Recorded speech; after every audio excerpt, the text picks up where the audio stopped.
এই যে আমার হলো রোল, পাকা পিঠাও বলতে পারেন আর সুন্দরী বউ পিঠাও বলতে পারেন। আমি রোলটা কাইটা দেখাই কিরকম হয়েছে।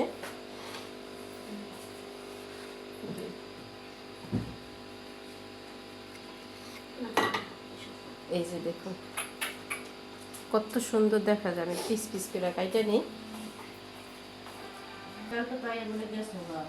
এই যে দেখুন কত সুন্দর দেখা যায় পিঠাটা।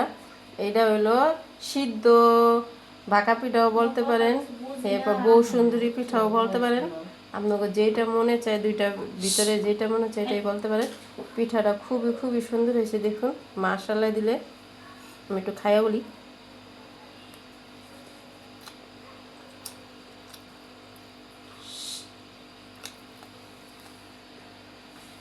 যদি ভালো লাগে লাইক শেয়ার সাবস্ক্রাইব করেন বন্ধুরা। আল্লাহ হাফেজ।